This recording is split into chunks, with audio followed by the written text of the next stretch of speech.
오늘 함께 보실 말씀은 우리 예레미야 22장 말씀입니다.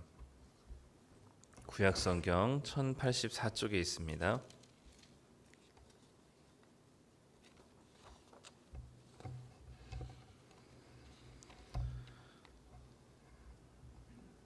예레미야 22장 1절부터 9절까지 말씀. 우리 다 찾으셨으면 우리 한 목소리로 함께 읽도록 하겠습니다. 여호와께서 이와 같이 말씀하시되 너는 유다 왕의 집에 내려가서 거기에서 이 말을 선언하여 이르기를 다윗의 왕위에 앉은 유다 왕이여 너와 내 신하와 이 문들로 들어오는 내 백성은 여호와의 말씀을 들을지니라. 여호와께서 이와 같이 말씀하시되 너희가 정의와 공의를 행하여 탈취당한 자를 압박하는 자의 손에서 건지고 이방인과 고아와 과부를 압제하거나 학대하지 말며 이곳에서 무죄한 피를 흘리지 말라. 너희가 참으로 이 말을 준행하면 다윗의 왕위에 앉을 왕들과 신하들과 백성이 병거와 말을 타고 이 집 문으로 들어오게 되리라. 그러나 너희가 이 말을 듣지 아니하면 내가 나를 두고 맹세하노니 이 집이 황폐하리라. 여호와의 말씀이니라. 여호와께서 유다 왕의 집에 대하여 이와 같이 말씀하시니라. 내가 내게 길르앗 같고 레바논의 머리이나 내가 반드시 너로 광야와 주민이 없는 성읍을 만들 것이라. 내가 너를 파멸할 자를 준비하리니 그들이 각기 손에 무기를 가지고 내 아름다운 백향목을 찍어 불에 던지리라. 여러 민족들이 이 성읍으로 지나가며 서로 말하기를 여호와가 이 큰 성읍에 이같이 행함은 어찌 됨인고 하겠고 그들이 대답하기는 이는 그들이 자기 하나님 여호와의 언약을 버리고 다른 신들에게 절하고 그를 섬긴 까닭이라 하셨다 할지니라. 아멘. 오랜만에 새벽을 또 함께 말씀을 나누게 되었습니다. 보니까 지난 4일 이후에 오랜만인 것 같아요. 오늘 예레미야 말씀인데요. 오늘 22장 말씀은 우리 어제 살펴봤던 21장보다는 먼저 주어진 말씀인 것 같습니다. 왜냐하면 21장 어제 봤을 때는 하나님께서 절대로 용서하지 않겠다. 그리고 유다를 향한 이 진노와 심판을 기어코 다 쏟아내시겠다는 그런 말씀이었는데 오늘 우리가 읽은 22장은 너희들이 이렇게 행하면 내가 너희들이 이 집 문을 즉 이 성을 평안하게 할 것이고 그렇지 않을 경우에는 내가 이 성읍을 완전히 진멸하고 파멸할 것이다 라고 말씀하시기 때문에 아직 이제 돌이킬 기회가 지금 22장에선 주어진 걸로 본다면 22장 말씀은 21장보다 좀 앞서서 주어진 말씀을 좀 배치를 이렇게 한 게 아닌가 싶습니다. 아마도 이렇게 배치를 한 이유는 이스라엘 백성들이 돌이키지 않았던 것이었고 그래서 그들의 멸망한 이유가 무엇인지를 좀 더 하나님께서 분명하게 말씀해 보이고자 보이려고 이제 이 본문을 이 파멸과 멸망이라는 심판을 기어코 하시겠다고 했었던 21장 말씀 바로 뒤에 이 말씀을 하신 것이라 여겨집니다. 오늘 말씀은 되게 명쾌하고 간단합니다. 분명하기 때문에 헷갈릴 게 오늘은 좀 없습니다. 1절부터 4절까지 그리고 5절부터 10절까지 9절까지 이렇게 나눌 수 있는데 먼저 1절부터 4절까지 보면 이 특별히 이제 유다의 왕에게 다윗의 자리를 이어서 앉아 있는 왕에게 이제 이야기를 하는 거죠. 너희 왕에게 이 문들로 들어오는 너희 모든 백성까지 여호와의 말씀을 들을지어다라고 하면서 2절에서 그 하나님의 말씀이 무엇이냐면 너희가 정의와 공의를 행하라라는 겁니다. 하나님의 말씀은 너무나 명확했습니다. 정의와 공의를 행하라. 막연할 것 같으니까 하나님께서 두 가지 방향으로 말씀하셨습니다. 첫 번째는 탈취당한 자를 압박하는 자의 손에서 건지고 탈취당한 자를 압박하는 자의 손에서 건지는 일, 즉 무언가를 하지 않는 게 아니라 무언가를 적극적으로 하라는 것이 하나님의 정의와 공의입니다. 그것이 빼앗긴 자, 누구로부터 탈취당한 자, 재산이든 마음이든 관계이든 사람이든 탈취당한 자를 위해서 그들의 탈취당한 것들을 다시 제자리로 돌이키는 일들이 바로 하나님의 정의와 공의를 행하는 일들이다라고 말씀합니다.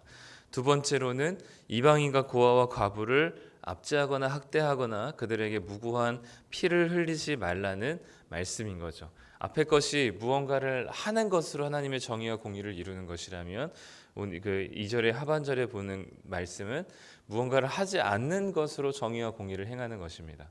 아까는 빼앗긴 자들의 소유와 빼앗긴 자들의 것을 다시 원상복귀시키는 일이 이제 하나님의 정의와 공의를 행하는 적극적인 일이라면 고아와 과부와 가난한 나그네들 이방인을 나그네를 압제하거나 학대하거나 무고한 피를 흘리지 않게 하는 것이 또한 하나님의 공의와 정의를 이루는 일이라 말씀합니다.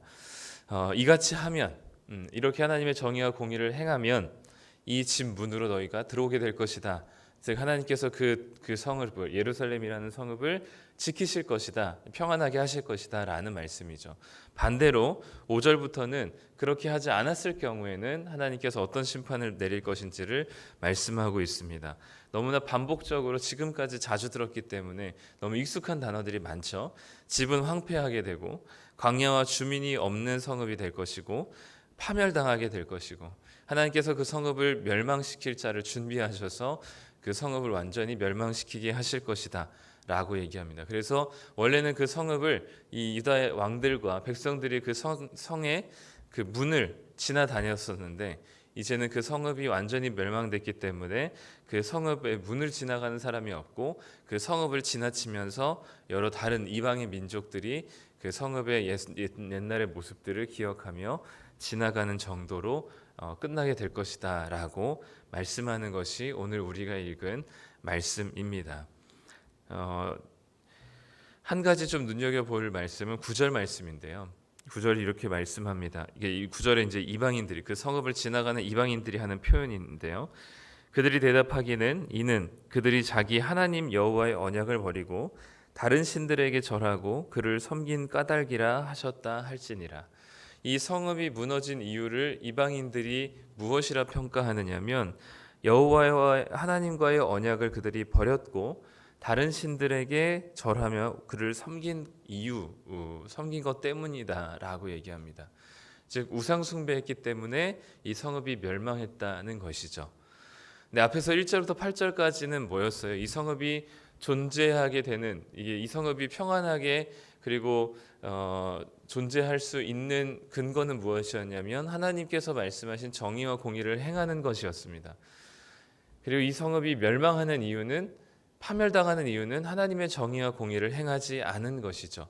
탈취당한 자를 그 탈취당한 것을 탈취한 사람의 손에서 빼앗아서 제대로 원상복귀시키는 일, 이방인과 고아와 과부와 나그네를 압제하거나 학대하거나 무고하게 했을 때 하나님께서 이 성읍을 멸망시키신다 말씀하셨다면 이 지금 이방인들이 지나가는 이 다른 민족들의 평가, 우상 숭배했기 때문에 멸망했다라는 평가와 하나님께서 말씀하셨던 1절부터 8절까지 이 예루살렘이 멸망한 이유가 사뭇 달라 보이는 것이죠. 같아 보이지 않습니다. 근데 오늘 말씀은 그 정의와 공의를 행하는 것과 정의와 공의를 행하지 않는 것과 우상 숭배를 한 것을 같다고 평가하는 겁니다. 왜 그럴까요? 네, 우리가 하나님을 예수님께서 우리에게 분명히 말씀하셨던 구약의 모든 명령과 율법들을 한마디로 정리하셨을 때 예수님께서는 하나님 사랑과 이웃 사랑을 말씀하셨습니다. 이 하나님 사랑과 이웃 사랑은 동전의 양면과 같아서 이 두 가지를 분리할 수도 없고 이 두 가지를 따로 떼어놓고 설명할 수도 없습니다. 하나님을 사랑하는데 이웃을 미워할 수 없고 이웃을 미워하는데 하나님을 미워할 수 없는 것이죠. 왜냐하면 하나님을 닮아 있는 하나님의 형상인 이웃이기 때문입니다.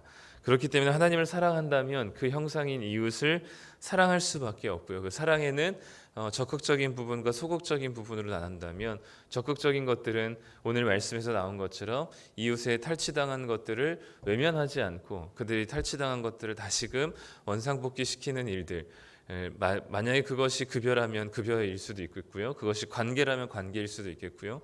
그것이 어떤 다른 것들이라면 그 다른 것들일 수도 있겠습니다.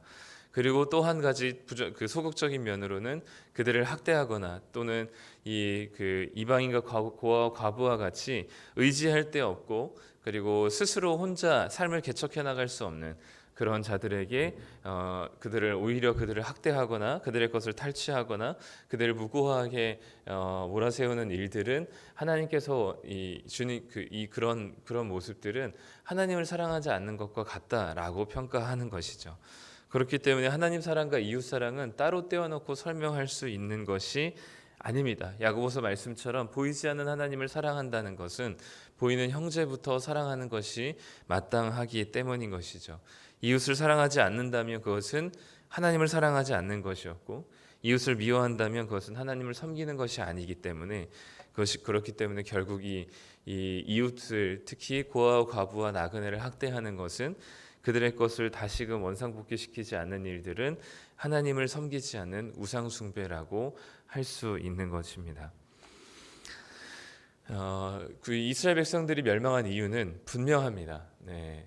그 구약 성경 특히 선지서에서는 계속해서 두 가지로 얘기합니다. 우상 숭배와 고아와 과부와 나그네를 학대한 것. 이 두 가지는 다시 정리하면 하나님 사랑과 이웃 사랑입니다. 하나님을 사랑하지 않고 이웃을 사랑하지 않았을 때 하나님께서는 이스라엘 백성들을 계속해서 돌이킬 것을 요청하셨고, 그것이 이 하나님 사랑과 이웃 사랑으로서 이 두 가지를 하나님 말씀 안에서 순종할 것을 요청하신 것이죠. 그러나 이것이 빠진 예배와 그리고 제사는 하나님 앞에서는 종교 생활이었고, 그것은 하나님께서 보시기에는 아무것도 남겨지지 않는, 결국 이들이 멸망당해야만 마땅한 일들이 바로 하나님 사랑과 이웃 사랑하지 않는 제사였던 것입니다. 아무리 화려한 제물과 큰 제물이라 할지라도 그것은 하나님께서 원하시는 예배의 형태가 아니었던 것이죠. 지금도 우리에게 마찬가지로 우리에게 주시는 요청하시는 말씀은 동일합니다. 주님께서 말씀하셨던 하나님 사랑과 이웃 사랑이고요. 특별히 그 이웃 사랑에는 고아와 과부와 나그네와 같은 정처 없고, 그리고 땅에서 정착하지 못하며 방황하며 또 자기의 집 한 켠 없는, 또는 자신의 터전 하나 없는, 그리고 자신의 힘으로 생계를 이어갈 수 없는, 그리고 자신의 힘으로 살아갈 수 없는 마음의 큰 짐과 병을 안고 있는 그 모든 사람들이 되겠습니다. 탈취당한 모든 사람들이 이 고아와 과부와 나그네가 될 것이고요. 그런 자들을 돌아보는 것이, 그리고 그들에게 하나님께서 주신 이 사랑을 베푸는 것이 우리가 이 땅 가운데서 해야 될, 주님을 사랑한다면, 하나님을 섬긴다면 해야 될 마땅한 일들이 바로 이것이 우리의 모습입니다. 그리고 이것을 하나님께서 우리에게 요청하시는 것이 우리의 예배인 것이죠. 우리가 이 자리에 와서 기도하는 것, 또 우리가 일주일에 한 번씩 예배드리며 또 성경을 배우고 공부하고 하나님께 찬양하고 하는 모든 이유는 우리를 구원하신 그 하나님을 사랑하고, 그 우리를 구원하신 하나님의 은혜와 사랑을 우리가 경험하고 깨닫고 받아들인다면 우리에게 주어진 지체들을 사랑하고 우리의 삶의 모든 자리에서 만나는 이웃들을 사랑하는 것이 우리의 이 땅에서 예배를 드리고 또 함께 모여서 드리는 예배, 그리고 함께 모여서 기도하는 이유가 될 것입니다.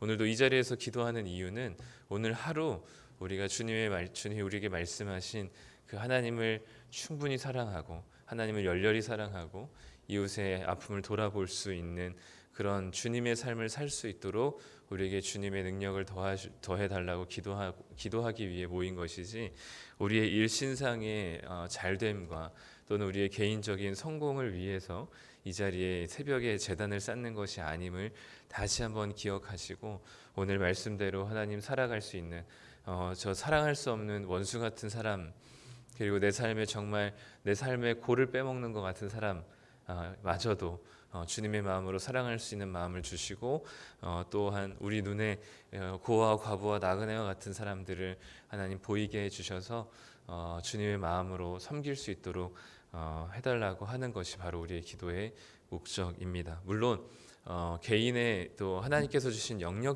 개인의 영역들이 있습니다. 고유한 영역들, 그것을 넘치고 또는 개인에게 주어진 능력치를 벗어나서 뭔가 섬기는 것은 결국엔 그거는 과부하가 걸리고 나중에 지속하지 못하게 될 것입니다. 그래서 하나님께서 주신 영역 안에서 적절하게 이웃을 섬기고 사랑하는 것, 모든 어려운 사람들을 다 내 손으로 돌아볼 수는 없습니다. 네, 그거는 네, 그렇게는 할 수 없기 때문에 우리에게 주어진 만큼 안에서만 하면 되고요. 하나님께서 주신 또 발견하게 하시는 마음 주시는 또 마음 쓰이게 하는 지체들을 또는 이웃을 사랑으로 섬기고 돌아볼 수 있었으면 좋겠습니다. 오늘은 말씀이 많이 간단하고요. 특별히 오늘 왕에게 주어진 말씀인데요. 이 다른 이스라엘 백성들에게 왕을 세우게 될 때 하나님께서는 다른 고대 근동 지방의 주변의 다른 이방인들의 왕과는 차별점을 두셨습니다. 한 가지 무엇이냐면 여러 가지 왕이 할 수 있는 권한과 여러 가지 능력들이 많이 있었지만 하나님께서는 이스라엘 왕에게 부여하신 것은 하나님의 말씀에 순종하는 본을 보이므로 백성들을 하나님의 말씀으로 잘 인도하게 하는 역할을 이 왕에게 하나님께서는 부여하셨습니다. 그래서 왕이 경제적인 부흥과 군사적인 강력함과 정치적인 안정을 아무리 꾀해도 하나님께서는 그 왕을 선한 왕이라고 평가하지 않으셨습니다. 하나님 말씀대로 순종하고 그 말씀을 따르기 위해서 애쓰고 수고하는 왕을 하나님께서는 선한 왕이라고 여기셨다는 사실을 기억할 때 오늘 우리를 왕 같은 제사장이라고 부르셨다면 오늘 우리에게 주시는 목적, 이 왕으로 부르신 목적은 무엇이냐면 하나님의 말씀을 따라 순종함으로 이 세상 가운데 하나님을 알지 못하는 사람들에게 하나님의 나라의 통치가 무엇인지를 드러내고 보여줄 수 있는 삶이 바로 그리스도인의 삶이라는 사실인 것이죠. 세상 사람들 우리가 말로 전해야 되는 순간들이 분명히 있겠지만 우리가 보여질 수 있는 삶의 모든 모습들이 하나님의 통치가 무엇인지를 보여줄 수 있는 몸으로 보여줄 수 있는 삶의 언어입니다. 그 삶의 언어가 우리 안에 장착되고 그것이 우리의 삶을 통해서 드러날 때 하나님의 나라를 섬기는 자들은 주님의 통치를 받는 자들의 모습은 저렇게 사는 것이구나라는 사실을 볼 수 있는 겁니다. 그게 바로 한마디로 얘기하면 사랑인 것이죠. 또한 교회 공동체 안에 하나님께서 저를 왕으로 부르신 게 아니라 리더십으로 만약 이 교회 공동체를 부르셨다면 저는 마땅히 해야 될 것은 잘 말씀을 가르치는 것뿐만 아니라 성도님들에게 하나님의 말씀을 따라 사는 것은 이런 것이다라는 것을 체감할 수 있도록 제가 순종하고 또 그렇게 살아내는 것이죠. 그런데 아직도 저는 스스로 듣기에 굉장히 많이 부족하다 여겨집니다. 하나님 말씀대로 순종하는 그래서 성도님들이 그리고 아직 하나님 말씀을 잘 읽지 못하고 이해하지 못한 성도님들이 하나님 말씀대로 사는 모습은 저런 것이구나라는 것들을 볼 수 있고 깨달을 수 있도록 또 하나님을 의지하며 최선을 다해서 하나님 사랑하고 성도님들을 사랑할 수 있도록 또 저를 위해서 기도해 주셨으면 좋겠습니다. 오늘 하루도 하나님을 열렬히 사랑하시고 그 하나님을 사랑하시는 만큼 우리에게 주신 이웃들과 또 만나는 모든 인연들을 주님의 이름으로 사랑할 수 있는 그런 귀한 사랑의 삶을 살아내시는 오늘 하루가 되시기를 간절히 소망합니다. 기도하겠습니다. 하나님 감사합니다. 오늘 말씀을 통해서 우상 숭배와 그리고 고아와 과부와 나그네들을 돌아보는 것이 결코 다른 일이 아닌 것을 오늘 말씀을 통해서 다시 한번 확인합니다. 이스라엘 백성들이 멸망한 이유가 고아와 과부와 나그네를 돌아보지 않았으므로 오히려 그들을 학대하며 그들의 것을 빼앗아 강탈하며 억울하게 했었던 이스라엘 백성들의 삶의 사회의 구조 안에 하나님께서 기어코 그 예루살렘이란 성읍을 자신의 손으로 무너뜨릴 수밖에 없었던 주님의 모습을 바라봅니다. 하나님, 오늘도 우리가 주님을 사랑하며 하나님을 사랑하고 주님을 섬기기 위해 이 자리에 나와 모였습니다. 하나님, 우리가 하나님을 사랑한다면 기꺼이 하나님의 형상인 지체들을 돌아볼 수 있는 하나님의 마음을 허락하여 주시고 주님의 사랑을 받은 자로서 하나님의 은혜를 먼저 누린 자로서 우리의 이웃을 지체를 주님의 마음으로 돌아보며 사랑할 수 있는 마음을 허락하여 주시옵소서. 우리는 천성적으로 본성적으로 나 자신에게 유익이 되거나 유익이 되지 않거나를 기준으로 우리는 선택하며 살아갑니다. 그러나 그리스도의 삶은 내 유익이 아니라 하나님의 유익을 구하며 내 이익이 아니라 타인을 섬기기 위해 이 자리에 우리를 왕으로 부르신 줄 압니다.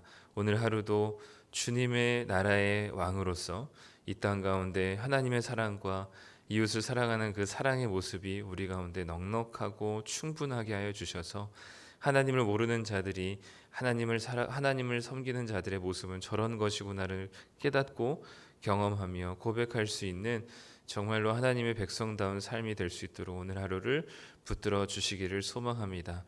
너무나 과도하게도 말고 너무나 미약하게도 말고 하나님께서 주신 우리의 삶의 터전에서 충분하고 적당하고 적절하게 하나님을 사랑하면서 이웃을 섬길 수 있는 이웃들을 보내어 주셔서 하나님의 마음으로 돌아볼 수 있는, 그래서 함께 생명을 얻고 풍성해질 수 있도록 하나님께서 붙들어 주시기를 소망합니다.